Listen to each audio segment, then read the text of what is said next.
to the Business Blueprint Podcast, where we take you on an exciting adventure through our triumphs and challenges and failures in creating and maintaining a thriving 6, 7, and 8-figure business. Get ready to dive into our strategies, decisions, and yes, even valuable lessons we've learned from our missteps. But that's not all. We'll also bring you industry-leading guests who will provide you with their priceless insights and wisdom. Stay tuned because the captivating journey of the Business Blueprint begins right now.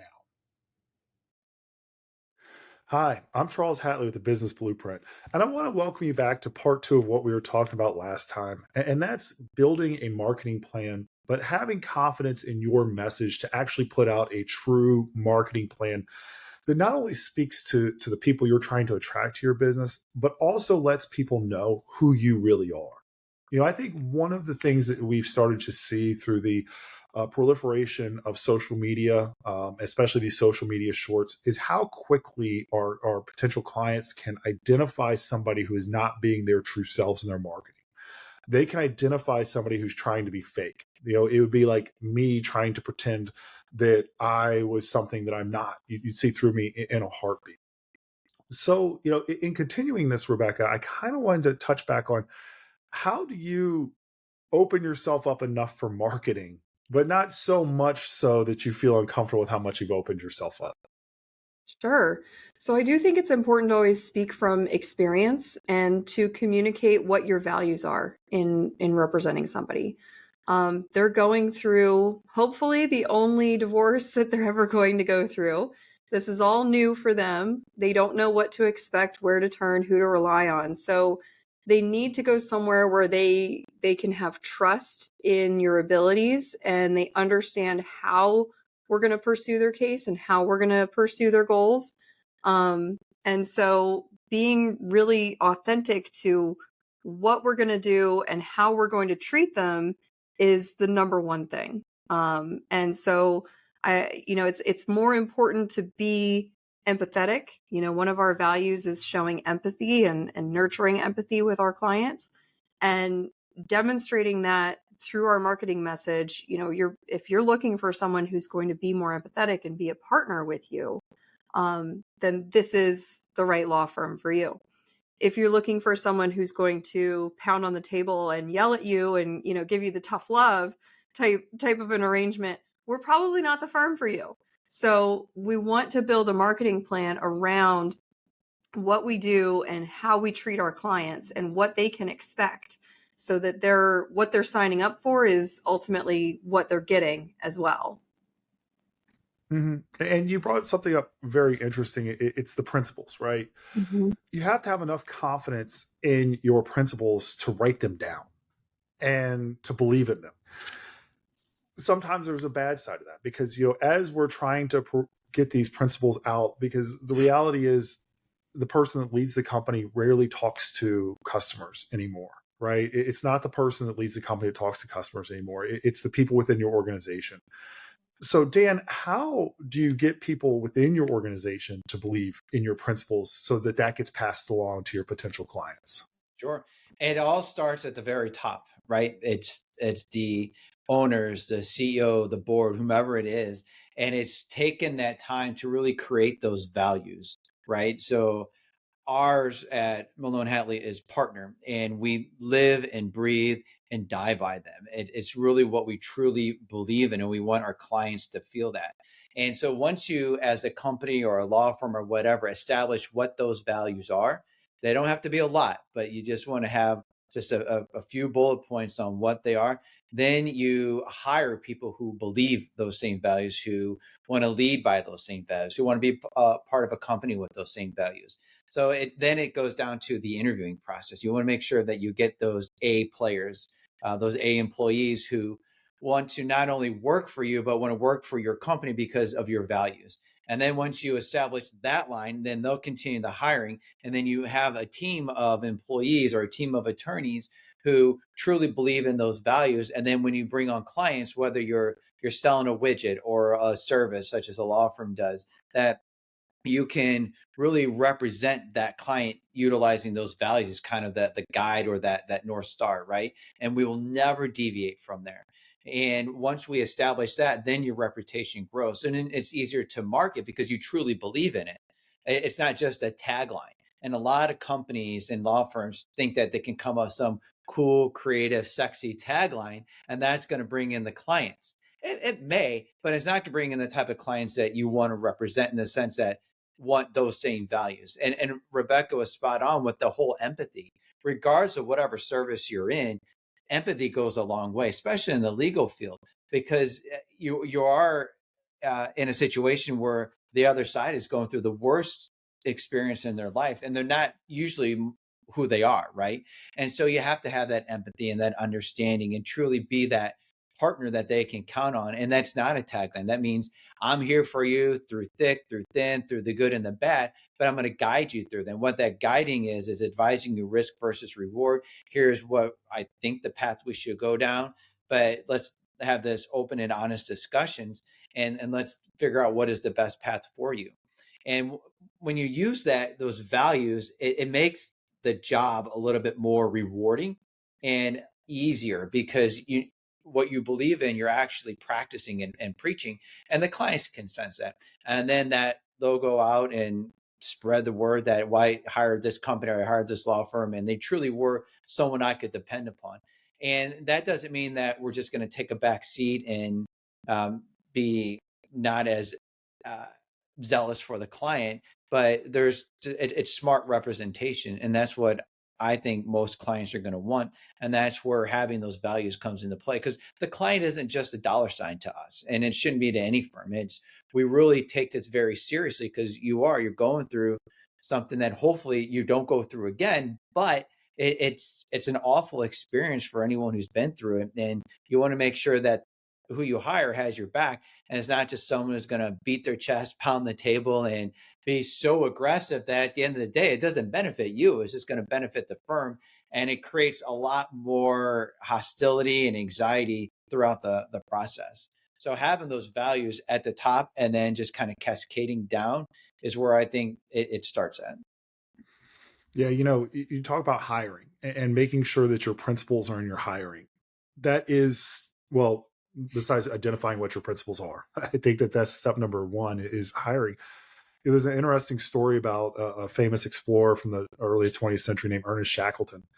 And he was going to go to the South Pole. So in order to find his crew for the South Pole, he put an ad in the newspaper that said, "Men wanted for hazardous journey, low wages, bitter cold, long hours of complete darkness, safe return doubtful, honor, recognition, and event of success." And that was his ad in the newspaper. And as the famed story goes, that he set out on his journey, they got stuck. They were stuck for a very long time when the ships got frozen. Nobody died, and they all came back safely. And everybody's like, "How did you do it?"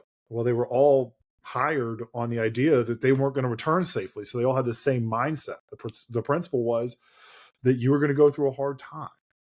And so he was able to put together a team that went through this hard time successfully together, because he was honest in his job post about what was going to happen.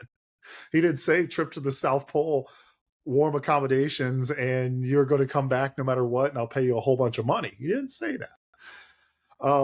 And that kind of leads to the second idea. When you have principles, sometimes there's a backside to principles. It's a double-edged sword. And so, Rebecca, I was hoping you would talk to us a little bit about what happens when somebody in your organization who maybe is an A player doesn't abide by those principles. What do you do?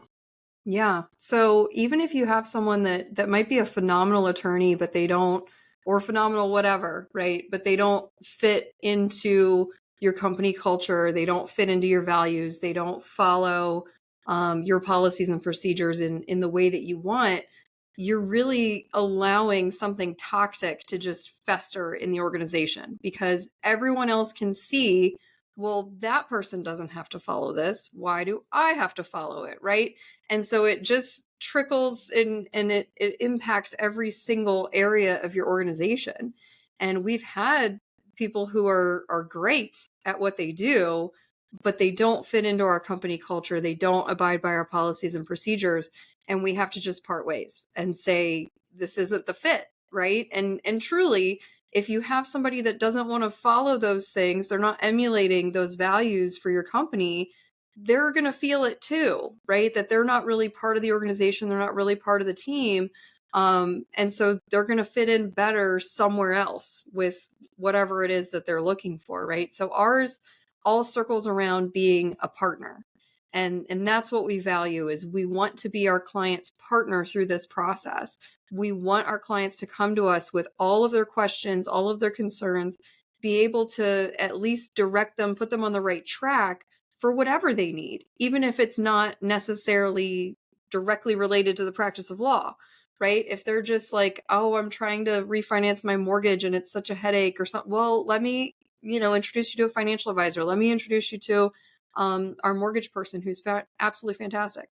Let us help in all these different aspects, all these different areas so that you can just move on. And we're all about getting our clients to that other side, getting them to their fresh start and not having all the baggage that comes along with a divorce, right? It's one thing to just sort of shuffle somebody through, hand them their divorce decree and say, see you later.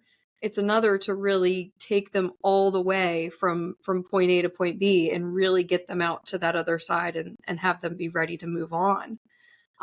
So all of our values really circle around that idea. And you can have attorneys that just like going to court or they like arguing or they, whatever it is. And maybe they're really good at it, but if they don't embody that, then they're not going to fit in our organization and we're going to have to part ways. And it's usually pretty obvious whether someone wants to adopt that or not. Fortunately for us, it's pretty clear pretty early on because we are so upfront in our marketing. And so our clients are expecting us to behave a certain way. And if we're not, we're going to get that feedback pretty early on. I'm not hearing from my attorney. I'm not, I don't feel like my case is a priority. Okay, well, something isn't fitting then. And we got to get to the bottom of this. I think that is important. You have to make sure that your organization believes in your marketing. I look at marketing as more of an ethical obligation, right? We are providing, no matter what we do, business to business, business to consumer, we're providing a service. If I say I'm going to provide X, Y, and Z, I want everybody in my organization to want to provide X, Y, and Z. That way I can ensure that our customers are, whether they're a business or whether they're a consumer, are getting X, Y, and Z. Dan, how do you spot check in order to make sure that the message that we're delivering in marketing is the actual product that we are delivering? Sure. And spot checking would be two things. I think of spot checking as in talking to the actual clients themselves, and then spot checking doing skip level meetings on the management side. And so on the client side, as our firm, we have a client concierge department to where we actually call clients to make sure that we're delivering on our promises, not delivering on an outcome, but delivering on what we promise, making sure that we're following our values, which is partner. And what does that mean? And making sure that the client understands and just trying to flush out if there's any issues ahead of time so we can identify them and continue that relationship, and then train the attorney if there is some type of a breakdown so we don't make those mistakes again. And then on the management side, I like skip level meetings. I just conducted one a week ago, and you just get a lot of information, and it has nothing to do with trying to get their manager in trouble. It's identifying where are ways that we can improve on, because we can always do better. I'm the big believer in things can go right. They can even go great, but you can always do better. So where can we improve on? What can make that employee feel valued? Where is there a potential breakdown in communication? And I'll tell you this, I remember at a prior job, I would travel to some of the other offices and just take time and speak with the assistants at the front desk. They had so much information to give, and they were willing to give it. And they were surprised that someone was asking for that. And at these skip level meetings, at the last one I conducted at one of our offices, it couldn't have gone any better. I couldn't have scripted it myself the way that it went. And you could tell that the employees really valued the time that the firm took to actually hold an open forum meeting to where we want to hear what you have to say. And some of the things were hard to hear and swallow and listen to, but the benefit was they were truly being open and honest. And that means that they care about the firm, that they care about the representation of the clients, and they stayed. And then they stayed again the next day. And then I finally had to end it because I had to leave to catch a flight.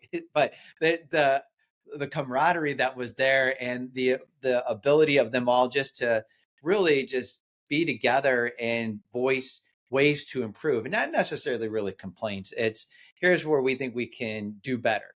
And it was just an awesome experience. I encourage all firms and businesses to do that, because you can learn a lot.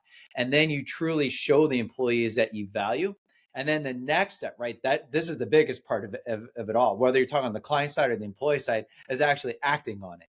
And that's the cool thing, is when you take the time, and it's not really just my time or the firm's time or the company, it's the employee's time, right?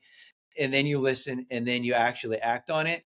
Then that's when you really get the buy-in from the employees. And that's going to just cascade and trickle down into how they treat other clients and employees. And then as they bring on other potential employees for you, it's a huge recruiting opportunity for them to go out into the community and get those A players that we've been talking about, those because they're not looking for. But if they hear someone saying, man, my company, my firm, they really value how we treat our clients and how they treat us, you have to come work for me, or they're just bragging about where they work, you're going to attract those A players, and they're going to be interested.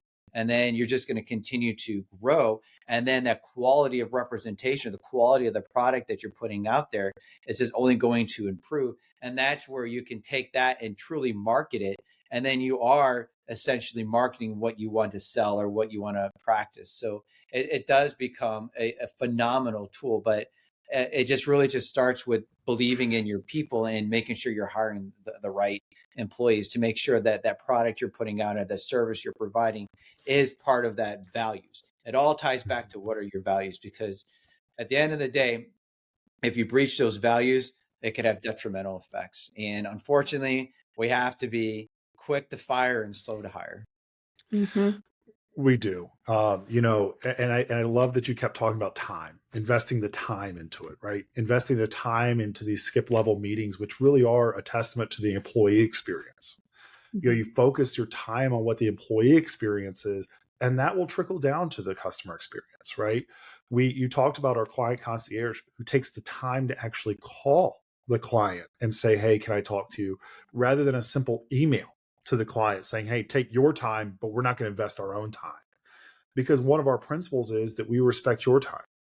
And I want to thank you for joining me today, because I think when we talk about marketing, there's such an ethical obligation to tell the truth in your marketing, to actually attract the clients that want to be in your business. But the first step to that is attracting the right people within your organization who want to provide the services the way that you want to provide your services. So I do want to thank you all today for taking the time to join me. And really, one of the most exciting things for me to talk about is employee experience versus the customer experience, and time. And if you like this content and want to hear more, go ahead and follow us, drop us a question, and we'll do our best to answer it. And if any information you want to hear more on, let us know, and we'll do our best to get that to you. Thanks for tuning in. If you found this insightful and entertaining, be sure to hit subscribe below and join us on social media to get more insight into what we are going through each and every day.